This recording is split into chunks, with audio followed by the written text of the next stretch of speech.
becomes chaos in the Middle East, to get people together for a good cause is really very important, not only for us as parents, but also for our children to see that in time of chaos, we can still work towards a common good. And tonight, I'd like to thank Paul for coming to complete a project which we started about 2.5 years ago. We went to Bintjbeil Hospital as Australians, but also as Lebanese. We went to the hospital with Ali Assayran, Member of Parliament, to see what we can do to assist the hospital with financial assistance. And we were asked for an eye unit, ophthalmology unit. With help of a lot of people here, we were able to raise $100,000. And we purchased the first part of the eye unit to allow bintjbeil to do eye surgery in South Lebanon. And this is an Australian-Lebanese association. It's a really Australian-Lebanese incentive and directed towards people of South Lebanon. Most of us here have a link with South Lebanon, and most of us here, I think, have a love in South Lebanon. No war or turmoil will ever remove. So as Australians, Australian-Lebanese, today we are here to fulfill the goal we started 2 years ago, and we already have done it. We needed $30,000 to buy the microscope, which is a component of the unit for the eye surgery, and today we have about 30 people here. We have donations also from people who didn't come. That's about $15,000, which makes this night a success. I thank you all for coming. And make it a success. Now, I must thank some people. Hassan Lisa, if I was a woman, I would marry her. Say it again so we can record it.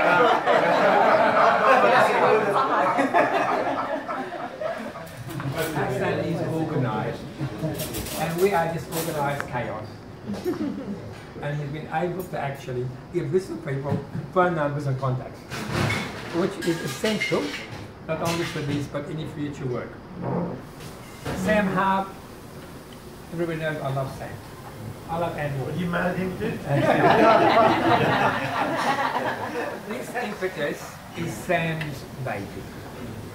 Sam, about 2.5 years ago, when I was going to Lebanon to do some work for North Lebanon, to establish a cardiac unit, said, please, you must go to South Lebanon. I said, Sam, you're crazy. But you know Sam, he's loving the teddy bear.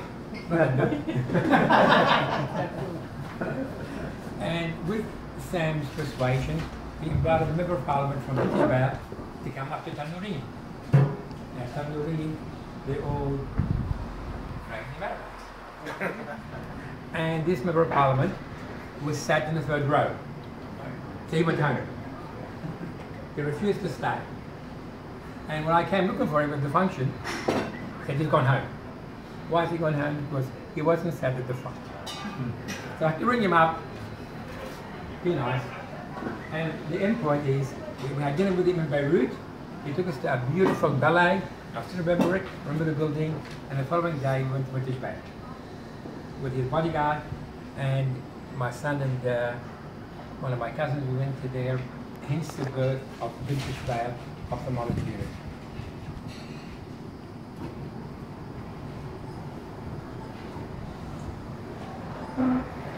Why is this working? So basically, this is a aid for the hospital. It's a public hospital. The hospital is a really clean building. We went over there. We were impressed by the equipment. All the equipment was of the high standard, and most of it was actually donated by Iranian government. And the hospital was built by Qatar. This is Saida. Lebanon to us is memories. And good memories, although there's been a lot of conflicts in Lebanon. I think we think of Lebanon. Lebanon's been there, or like Byblos and these places, for 6,000 years. And if you basically do an excavation of a building, you get layers of different actually era where Lebanon has been basically a part of the growth of the world, and really the old buildings are a legacy of what Lebanon was and hopefully what Lebanon will be in the future. And this is bintjbeil, for those guys who don't know where it is. It's down the bottom. It's spelled many ways, and bintjbeil is on near the border of South Lebanon. When we went there, we actually went to the hospital. My cousin there, that's the hospital directly in the middle. And this is my niece, who is a professor at the University of IUB in public health. And Alia Saran's on the extreme left. Really is a very beautiful building. This is a request actually from Tufik Faraj, who is the chairman of the hospital. So they want actually a microscope, an Omni Lumira 700, which is the best, and only the best will do. And also a Solaris Packer machine, which allows an eye unit to function. Now South Lebanon is 300,000 people, and there is no unit in South Lebanon which makes this available to the people of South Lebanon. So it's a very worthwhile project. If you look at the National Survey of Blindness in Lebanon, and basically you understand that it's a problem. If you look at the actual incidence of total blindness, it's almost about 1%, and poor vision up to 4%, which is really a high incidence. And if you look at the groups of blindness, you can see the age group of 60 plus, it's almost 7% on one's unilateral, 4% bilateral, and low vision is almost 20% in the people over 60. So visual impairment, visual loss is an important, basically, morbidity in South Lebanon, and I think setting up an eye unit is crucial to help these people. And if you look basically at the blindness in different parts of the world, you can see Lebanon, actually cataracts is the cause of blindness in 40%. So the most common cause of loss of vision or blindness is cataract.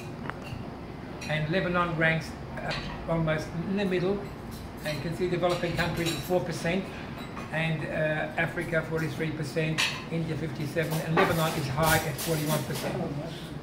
So cataract surgery, cataracts is really an important aspect, and it's been very useful for us to address this issue of visual impairment and blindness. So basically, in summary, cataract is the major cause of blindness, and cataracts are more common in the basically rural areas. It's believed to be exposure to the sun. People working in the sunlight have more of light exposure, and cataracts are more common in this population subgroup. This is a microscope, which is essential for eye surgery, and this is what we're here tonight for. To purchase this equipment for the hospital, to marry with this equipment, which has already been purchased. And this has already been purchased for $70,000 US, for 100,000 Australian, and it's available in the hospital. It's already been installed in the hospital. But the unit itself alone cannot function without a microscope. So thank you all for coming tonight. We're going to complete part 2 of the unit to become complete. So hopefully in a month's time we'll have both equipment available to the hospital, and they can do the first cataract operation in South Lebanon. This is just a bit of background when we went there. There's Ali Sayran and Dr. Faraj in the actual middle there. And here I'm scratching my head. I'm going to get the money for it. But fortunately I know somebody who's very generous. And somebody who's very organized. So Hassan with their work, and of course with the help of Michael Bazi, Ali Bazi, and Hassan Awada, and also Sophie Jalad and Jumana Kanana, we have been able to make this exercise complete. And again, to me, money is not the issue. It's getting people together. And I think meeting people, an environment where we're going to help people, an environment where we're doing good for the poor people, is more reward than the money itself. So I not thank you only for the money you were kind enough to donate today, but your presence being here to me is worth more than money. But we'll have your money anyway.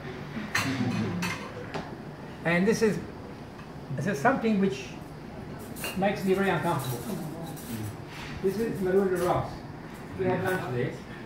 The restaurant was closed. A phone call was made. The restaurant was open.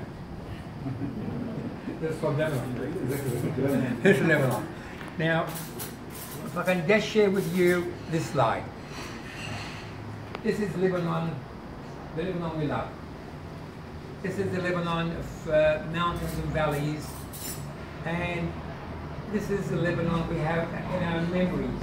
This is the Lebanon we have, which we always have in our hearts. Doesn't matter what war, what conflict, what nation comes into Lebanon, this is our Lebanon. And I think why we're here is because of what Lebanon means to us. And I'll share with you a little story. 2 days ago I had a patient from North Lebanon. He took his family. One of them was a 5-year-old daughter, and they were up near Sharra. Jasha wasn't there. And the daughter was actually on one of the mountains looking down the valley, and she said to her father, she's 5 years old, "Daddy, God was born here." There's a 5-year-old child. This is the love we have for Lebanon. This is the beauty of Lebanon. And this is my biggest really headache. On the left side, there's a fence there, people can see it. That's the Israeli border. There's a green paradise on one side of the fence. There's Bintjbeil and Hajar on our side of the border. Now, the orchards on the outside of the fence can treat Europe with a stone fruit. There are kilometre after kilometre of irrigated, land, all watered by Lebanese water, on Lebanese land, grown by the Israelis. And interesting, one of my colleagues at the hospital, his father actually has just harmed it. And the father is 85 years of age. So the issue really is not the fence. The issue is what's on the side of the fence, which should not be there. And the sad part of Lebanon is really, no politics, is our government. Why should that land be across that fence, all green and productive, and the land on our side so dry and unproductive, but the water irrigated from our water? Now, how we can resolve this, I have no idea. Any input would be most appreciated. Force. Force doesn't work. Now, tonight is the conclusion of chapter 1. Sam is unaware of this, nor is Hassan. But in South Lebanon, there is no coronary angiography unit available. So anybody in South Lebanon with a heart attack has to be treated after Saida or to Beirut. Now, any time lost between the heart attack and the actual artery being opened, you lose muscle tissue. And your prognosis depends on the speed by which the artery which is blocked is reopened. So what we're going to think about when the hospital is basically ready for it, which I feel probably in about 2 years, is going to hopefully, with everybody's help, everybody's assistance, everybody's goodwill, try to establish a unit to save and salvage heart muscle of people with heart attacks in South Lebanon. One would be that.